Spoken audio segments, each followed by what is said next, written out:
उस मिथक के प्रमाण क्या हैं? तो ब्रह्मा की रंगशाला तो जो राजाओं की रंगशाला है कि विक्रमादित्य की राजसभा में हो रहा है, हर्ष की राजसभा में हो रहा है, सब सबूत मिलते हैं। उनकी रंगशाला कैसी, कैसे पर्दे, इस सब के उल्लेख मिलते हैं, वो एक परंपरा है। खुले में बहुत सारे नाटक हो रहे हैं, लोकनाट्य हो रहे हैं, उसके बहुत सारे विवरण मिलते हैं। मेले ठेलों में, चौराहों पर, यहाँ तक कि शराब खानों में जितने उपरूपक थे वो तो इस तरह से होते ही थे। आचार्य ये परिभाषा ये कर रहे हैं, उपरूपकों में से प्रेक्षण की परिभाषा ये कर रहे हैं। रथ्या समाज चत्वर सुरालयादो प्रवर्तिते यद बहुभी पात्र विशेष तत् प्रेक्षणकम नाम। गली में, चौराहों में, मेले ठेलों में, शराब खानों में जो नाटक किए जाते हैं वो प्रेक्षणक हैं। वो सब शिव की परंपरा है, क्योंकि शिव औघड़ थे, वो परमहंस, वो अवधूत। उनके नाटक इसी तरह से होंगे, जिनके पास कोई साधन नहीं, बिना साधन के, बिना किसी उसके, जो अचानक तुरंत कर लेंगे नाटक, वो लोग थे, वो शिव की परंपरा के नाटक। और एक विष्णु की जो परंपरा थी वो भागवत धर्म की परंपरा, लीला नाट्यों की परंपरा, जिसमें जगत ईश्वर की लीला है, उस लीला का पुनः कथन हम करते हैं। वो मंदिरों में जो नाट्य हुआ, भभूति के नाटक महाकाल की यात्रा में खेले गए, मुरारी का नर राघव पुरी के जगन्नाथ मंदिर की यात्रा में खेला गया, राजशेखर के नाटक बाल रामायण यात्रा में, सैकड़ों नाटक हैं जो खेले जा रहे हैं मंदिरों की यात्रा में। क्योंकि पुराणों ने नियम बना दिया था कि साल में एक बार उस देवता की यात्रा होगी, यात्रा के बाद एक सप्ताह तक वहां नाटक खेले जाएंगे। हर मंदिर में कैसे रंगमंच बनाया जाएगा, इसका पूरा स्पेसिफिकेशन है विष्णु धर्मोत्तर पुराण में। तो ये विष्णु की परंपरा है। ये फिजिकली हम इसको सत्यापित कर सकते हैं कि जो माइथोलॉजी के द्वारा भरत कह रहे हैं, ये तीनों परंपराएं कैसे इतिहास में साक्षात हमारे देश काल में फलती फूलती रहीं। इसलिए नाट्यशास्त्र की तीन परंपराएं मैं मानता हूं। तो एक बात तो यह हुई। दूसरी बात, अब मैं थोड़ा विषय बदलते हुए, जो नाट्यशास्त्र की विषय वस्तु है उसकी दृष्टि से उसकी प्रासंगिकता और आज क्यों वह हमारे लिए इतना महत्व रखता है, अपने कंटेंट्स में वो क्यों इतना बड़ा है कि हमको ये कहना पड़ रहा है कि भारत की कला परंपरा में जितना जो कुछ है वह सब नाट्यशास्त्र में है, और जो नाट्यशास्त्र में नहीं है वो कदाचित हमारी कला परंपरा में भी नहीं है, क्योंकि वो दायरा ही इतना बड़ा भरत मुनि रचते हैं अपने लिए। वो इसलिए रचते हैं कि उनके पहले की करीब 3-4 हजार साल की परंपरा वो समझ करके लिख रहे हैं, और अपने आगे के 3-1 हजार साल में नाटक का क्या हश्र होगा इस बात को समझ करके शायद वो लिख रहे हैं। अगर भरत मुनि कोई एक आथर माना जाए, या जिन लोगों ने नाट्यशास्त्र तैयार किया उन लोगों की कम से कम ऐसी दृष्टि थी, तो ये जो उसका एक सबूत तो हमको मिलता है कि वो नाट्य संग्रह जब बताते हैं तो किस तरह से नाट्य संग्रह होगा, कितने एलिमेंट्स, कितने तत्व उसमें मिलेंगे, इसको बताते हैं। तो 6ठे अध्याय की 10वीं कारिका में नाट्य संग्रह उन्होंने बताया भरत मुनि ने। तो रसा भावा अभिनया धर्मी वृत्ति प्रवृत्तय,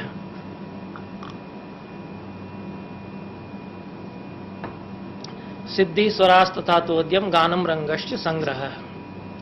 और एक केरल में जो मैन्युस्क्रिप्ट मिलते हैं उसमें उपचारस तथा विप्रा नाट्य मंडपा भाई, ऐसा एक एडिशनल पार्ट मिलता है, तो 13 हो जाते हैं उपचार और नाट्य मंडप जोड़ करके। अन्यथा जो मूल परंपरा कदाचित भरत की है उसमें 11 तत्वों का जो डाइजेस्ट है, जो कंपोजिशन है या कॉम्प्लेक्स होल जो 11 तत्वों को मिलाकर के जो बनता है उसमें नाट्य है।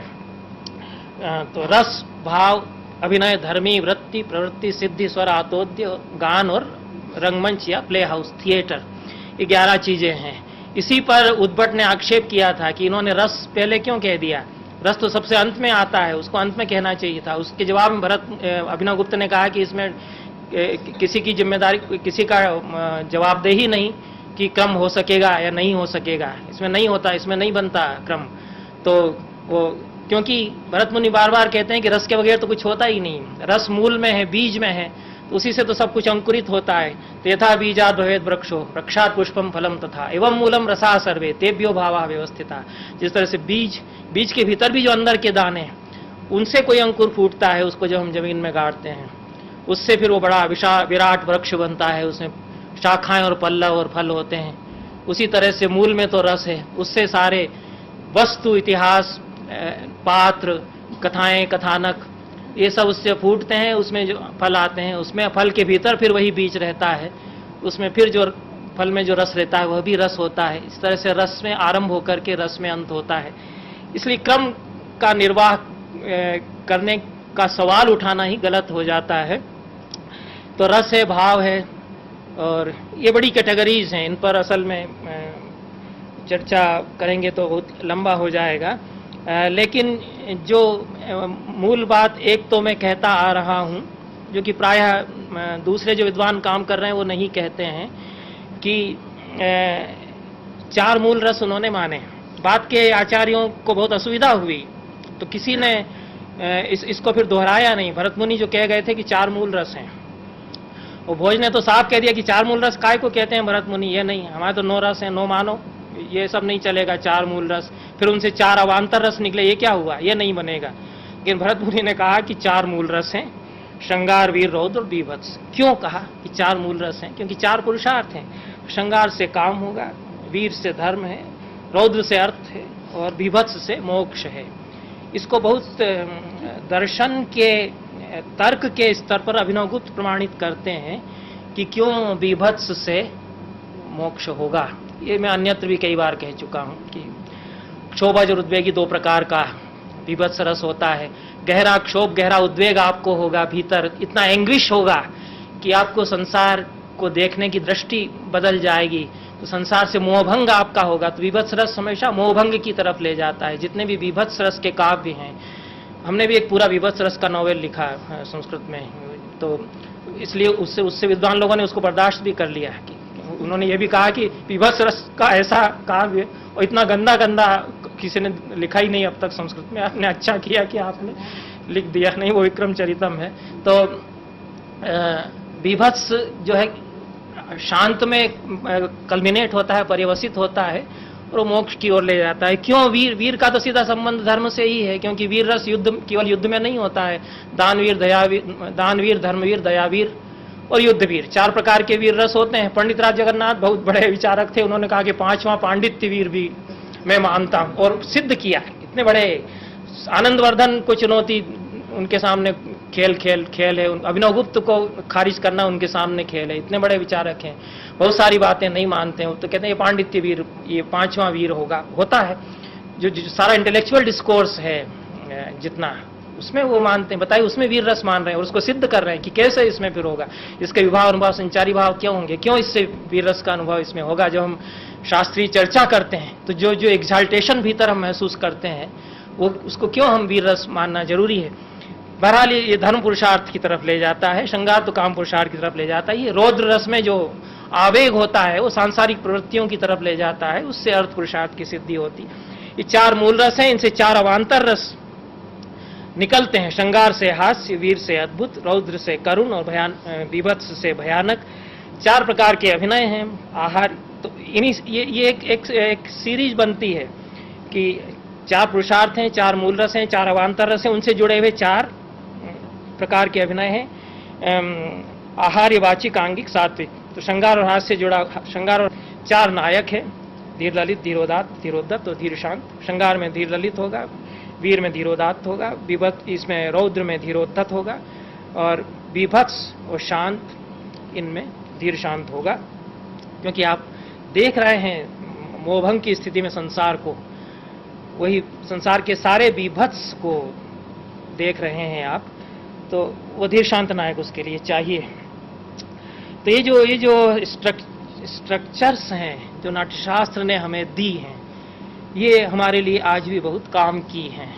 इनसे जो हम नाटक पैदा कर सकते हैं, इसके पीछे जो फलसफा है उसको समझते हुए, तो वो भारतीय नाटक होगा, वो हमारा विश्व को प्रदेय होगा। इसको जो बड़े थिएटर डायरेक्टर्स हैं वो थोड़ा थोड़ा महसूस कर रहे हैं कि शायद ये भरत मुनि के नाट्यशास्त्र में या भारत की परंपराओं में कोई संभावना है जो कि हमसे छूट रही है। इसको दूसरे लोग कहते भी है। ब्रेश्त ने कहा कि हम तो एशिया और जापान और चीन की परंपरा, जो ट्रेडिशनल थिएटर्स हैं, भारत को बहुत साफ साफ उन्होंने नहीं कहा था, जापान और चीन से, और चीन के शंघाई ओपेरा से ज़्यादा प्रभावित थे। लेकिन प्रकारांतर से एशिया की जो पूरी कला परंपरा है, रंगमंच की परंपरा है, वही एक परंपरा है, और वो वास्तव में भरत मुनि की परंपरा है। तो वो भारत तक नहीं रही, क्योंकि यहाँ से तो सीधे फिर थाईलैंड में जाता है, यहाँ से जापान में जाता है। वो तो सरागाकू, वो जो नाम भूल गए जी, जिनकी किताब है उस पर नो पर बहुत मियामी क्या नाम कुछ है, उन्होंने लिखा ही है कि ये जो रंगमंच की कला है वो भारत से यहाँ आई, हमारे यहाँ 12वीं शताब्दी में बहुत महान नाट्य निर्देशक जो हुए जियामी, उन्होंने अपनी सरागाकू पर जो किताब है उसमें लिखा। तो ये भरत मुनि ही, उनका ही प्रस्थान जो है वो सियाम में, बर्मा में, जापान में और शायद कुछ हद तक चीन में, क्योंकि बुद्धिज्म तो गया ही था इसके साथ, श्रीलंका में ये जाता है। तो पूरे एशिया की जो परंपरा है वो हमारी भरत मुनि की नाट्य परंपरा है, और वो कहीं न कहीं अपना महत्व रखती है, अहमियत रखती है आज के सारे संसार के कला जगत के लिए, नाट्य जगत के लिए। यह एक बात मुझे कहना थी। अगली उसमें जो बात मैं कहना चाहता हूँ, मैंने अभी कहा कि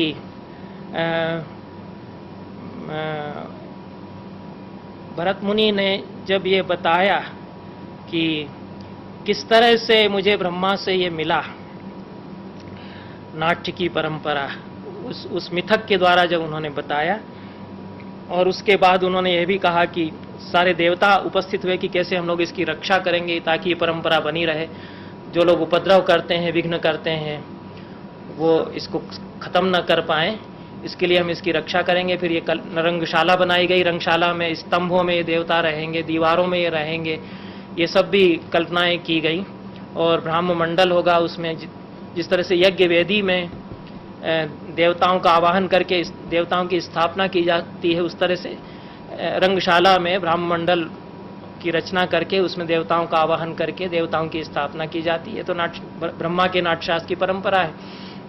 और रंगशाला बन जाने के बाद रंग देवत पूजन होगा, उसमें शायद 150 या इससे ज़्यादा देवताओं की सूची है, वो मैं नहीं कहूँगा। उसमें बहुत सारे वैदिक देवता हैं, श्रद्धा, धी, स्मृति, मति, ये भी उसमें देवता हैं। वरुण, इंद्र आदि तो खैर है ही हैं। महाग्रामणी है जिसको कि अभिनव गुप्त कहते हैं, ये गणपति है। नाट्य मातृकाएं भी उसमें देवियां हैं, वो नाटक की अपनी देवियां हैं। वो सारे इस तरह के देवता हैं। पूरा वैदिक देव मंडल उसमें, लगभग पूरा वैदिक देव मंडल है। कुछ देवता उसमें आगमों के भी हैं, क्योंकि वो आगम परंपराएं फिर मिली, क्योंकि शंकर के पास चले गए थे, उनकी तो परंपरा, आगमों की एक अलग परंपरा है। वो संगम कहीं न कहीं हो जाता है भरत मुनि के नाट्यशास्त्र में। बहरहाल जब हमने पढ़ना शुरू किया तो हम इसको बहुत नाराज होकर के छोड़ देते थे। जो दूसरा और खासतौर से तीसरा अध्याय है, और हम ही नहीं, हम तो खैर विद्यार्थी थे जब हमने एमए करने के बाद नाट्यशास्त्र में हमारी रुचि हुई। हमको ये लगा कि इसको कोई नहीं पढ़ता तो इसको मैं पढ़ूंगा, और क्योंकि 10 रूपक पढ़ाते थे साहब, और नाट्यशास्त्र नहीं कहीं कोई पढ़ाता था। अब तो कुछ सालों से नाट्यशास्त्र का एक आध अध्याय रखने लग गए, नहीं तो नाट्यशास्त्र कहीं कोई कोर्स में रखते ही नहीं थे, न कोई पढ़ाने वाला, हमें कोई गुरु भी नहीं मिला। हम ऐसे अभागे आदमी जिन्होंने नाट्यशास्त्र पढ़ाने वाला कोई गुरु नहीं, तो अपने उससे जितना उल्टा सीधा समझते थे उतना हम समझते थे। तो तीसरा अध्याय हम उलट पलट के और छोड़ देते कि क्या गपोड़पंथी है इसमें, कि इस देवता के लिए ये बलि चढ़ाई, बलि मतलब पूजा है, जानवरों की बलि नहीं दे रहे हैं। तो बलिकर्म बहुत विस्तार से बताया है, जो कि वास्तु शांति और आगमों की जो परंपरा है, शांति पूर्ति कर्म आदि की, उसका पूरा विधान उसमें है। वो सब चढ़ाई जाएंगी, इसके लिए ये इस रंग के फूलों की माला, इसके लिए ऐसे चावल, उसके लिए वो जो, इसके लिए वो पका हुआ भात, वो सब करके पूजा होगी। फिर वो ब्राह्म मंडल बना के वो देवता उसमें स्थापित हो जाएंगे, वो रहेंगे। तो लगभग 20 साल तक तो मैं इसकी उपेक्षा करता रहा। आप देखिए कि कैसी मेरी स्थिति है कि उस पूरे अध्याय की। और एक बहुत बड़े विद्वान हुए, उनका भी, जो अगर कोई विद्यार्थी हो तो उनको नाम याद रखना चाहिए, आद्य रंगाचार्य एक हुए, और जिनको संस्कृत नाटक पे काम करना है उनकी 2-3 किताबें वो जरूर पढ़ना चाहिए। इंट्रोडक्शन टू भारतीय नाट्यशास्त्र उनकी एक किताब है, नाट्यशास्त्र का उनका अंग्रेजी अनुवाद भी है, और संस्कृत ड्रामा एक किताब उनकी है अंग्रेजी में। वो आर.वी. जागीरदार तो उनका बाद में नाम हुआ, नहीं, आद्य रंगाचार्य तो उनका बाद में नाम हुआ, आर.वी. जागीरदार नाम था उनका जब तक वो मैसूर के महाराजा कॉलेज में संस्कृत के प्रोफेसर थे। कन्नड़ के महान नाटककार भी हैं, अद्भुत बड़े नाटककार हैं।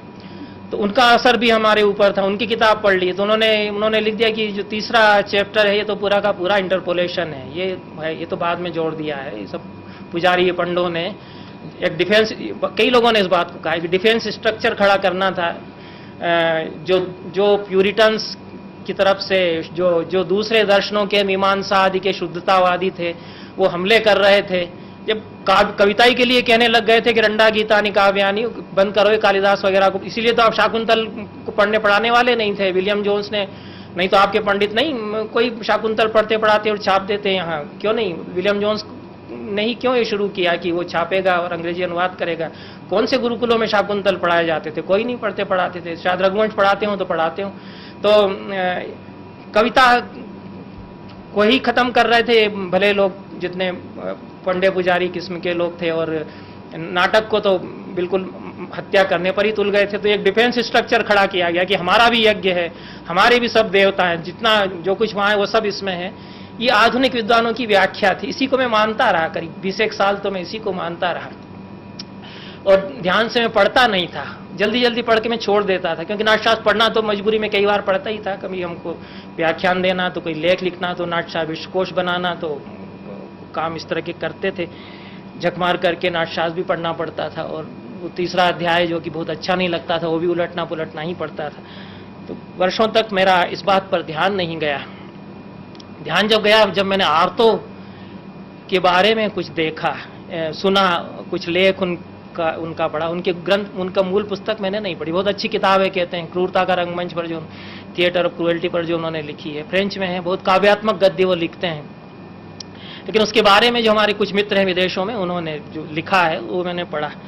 शायद उसके संस्कार से जब मैं एक बार पढ़ रहा था तो मेरा एक चीज पर ध्यान गया, तो मैं बहुत एकदम स्तब्ध, चकित होकर के रह गया कि ये मैंने पहले नहीं सोचा, ध्यान दिया। तब मेरे लिए उसका कॉन्टेक्स्ट बदल गया है, उसका परिप्रेक्ष्य बदल गया है कि क्यों ये देवमंडल है, क्यों ये ब्रह्म मंडल है, क्यों इसमें ब्रह्मा बीचों बीच में है, क्यों वरुण वहां प्रेक्षागार में है जो कि समुद्र की तरह है, वहां वरुण है, क्यों इस तरफ इंद्र ही है। इस सब को हमने उस दृष्टि से नहीं सोचा, अभी भी बहुत ज्यादा नहीं हम समझते हैं।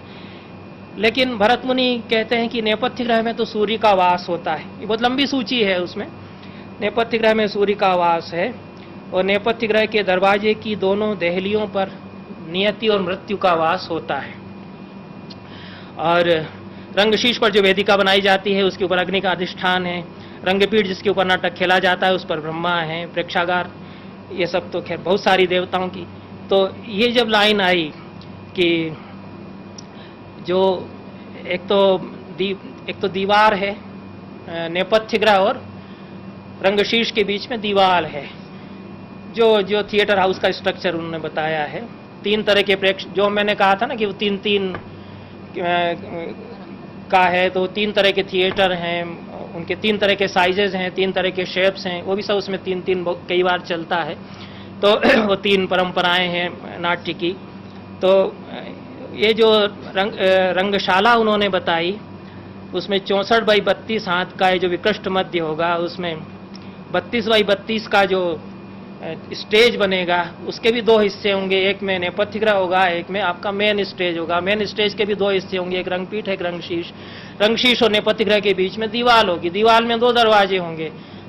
ये सब तो हमको याद हो गया पढ़ते पढ़ते। हम यहाँ कहीं व्याख्यान देना हो तो बिना उसके आराम, उसकी साइज, हाथ ज्येष्ठ का क्या साइज होगा, 108 बाई 64 होगा, त्यष्ट का क्या होगा, वो सब में सब चित्र भी मैंने खूब बनाए। और जो लोगों ने बहुत सारे बढ़िया फोटो बनाए थे वो भी सब मैंने इकट्ठे किए। मॉडल्स बनाए थे नाट्यशास्त्र के लोगों ने एक जमाने में, हम लोग इस पर खूब बहस करते थे कि ये बनेगा कि नहीं ऐसा थिएटर हाउस, तो वो सब करते थे। इस पर ध्यान नहीं गया था। तो ये जो 2 दरवाजे हैं नेपथ्य ग्रह और रंगशीर्ष की दीवार के बीच में, इसमें एक की देहरी पर नियति और एक की देहरी पर मृत्यु का वास होता है।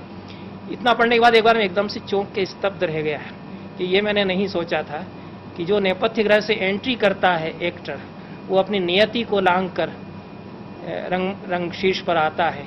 दूसरी तरफ से जो एंट्री करता है वो मृत्यु को लांघ कर रंगमंच पर इस पर आता है। ये तब समझ में आया जब हमने स्तानिस्लावस्की की किताबें पढ़ी और आर्तो को थोड़ा पढ़ा। तो वो लोग कहते हैं कि हमारा अनुभव यह है कि इसमें मेटामॉर्फोसिस हो जाता है। इसमें हमको ये लगता है जैसे कि मौत को लांघ करके पहुंचे एक दूसरी काया में। ये भी भरत मुनि बार बार कहते हैं कि अभिनेता जो परकाय प्रवेश करता है, देहांतरम गच्छन, जैसे योगी अपनी काया को छोड़कर दूसरी काया में चला जाता है, सात्विक अभिनय में उसको यही करना पड़ता है कि वो अपनी काया को छोड़कर के अन्य काया में, जो भूमिका की काया है, उसमें चला जाए। तो इन लोगों को पढ़ने के बाद फिर इस पर ध्यान गया कि भरत मुनि क्यों ये कह रहे हैं कि एक देहली पर नियति और एक पर मृत्यु है। क्योंकि जो भी अभिनय करता है वो अपनी डेस्टिनी और अपनी डेथ को लांघ करके पहुंचता है दूसरे जगत में, तभी वो रच सकता है, दूसरी काया में वो पहुंचता है। जो आर्तो कह रहे हैं कि वो एक ज्वालाओं से घिरा हुआ ऐसा शहीद होता है अभिनेता, इतनी यंत्रणा का उसका अनुभव होता है, क्योंकि एक काया को छोड़ करके दूसरी में जा रहा है। वो उनकी अलग दुनिया है, वो थोड़ा एक्सट्रीम पर पहुंच गए, वो यंत्रणा की बात करने लग गए जो यहाँ नहीं है। इसमें तो आनंद है, ब्लिस है, आप एक काया को छोड़ करके भी दूसरी में पहुंचते हैं तो सृजन का आनंद पाते हैं। तो वो कहता है कि ज्वालाओं की लपटों से घिरा हुआ एक शहीद होता है अभिनेता, जो कि अपने पूरी तरह से जलकर भस्म होने के पहले कुछ कहना चाह रहा है। ये आर्तों का अनुभव है। तो ऐसा हुआ कि जो शास्त्र गुम गया है वो कई बार बहुत उल्टी यात्रा करने के बाद हमको मिलता है। यूरोप की, क्योंकि हम यूरोप में भी भटकते रहे, गए आए, बाहर रहे, आधुनिक मार्क्सवाद के उसमें दीक्षित रहे, फिर उनको पढ़ते रहे, फिर नाट्यशास्त्र को दोबारा पढ़ा, फिर पढ़ा। तो शायद बहुत सारे जो हमारे लुप्त हुए शास्त्र हैं वो इस तरह से हमारे पास फिर से हासिल होते हैं। तो शायद एक परंपरा यह है जो